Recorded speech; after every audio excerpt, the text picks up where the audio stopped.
কালকে সুষ্ঠুভাবে ভোট দেওয়ার নিয়ম হইল গ্রিন লাউঞ্জ পোস্টাল ব্যালট ত্রয়োদশ জাতীয় খাদ্য গ্রহণ নির্বাচন।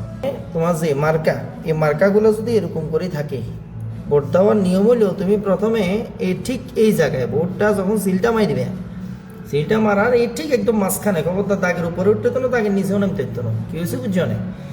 এই জায়গায় এই মারলে মারার পরে যদি ভোট না হসাইটা আর কি, তাহলে তুমি এভাবে পড়িও না। ঠিক আছে বুঝছো না? তুমি এটারে ঠিক এভাবে লম্বালম্বিভাবে যাতে সি দিয়ে যাতে এই জায়গায় ঘটে, লম্বালম্বিভাবে তুমি ইয়ারে বইটা। যদি তুমি আরি এটারে তুমি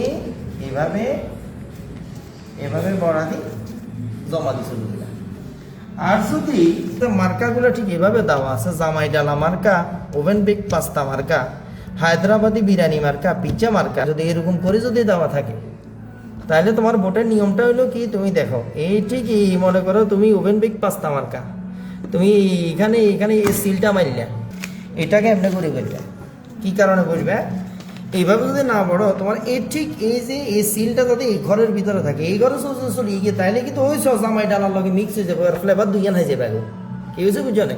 আর নির্বাচনে তো দুইটা ফ্লেভার হাইতে শোনে এইভাবে করবা, যাতে এই সিলটা যাতে এই ঘরের ভিতরে থাকে, উপরেও দিও না, নিচেও দিও না, দাগের বাইরেও দিও না।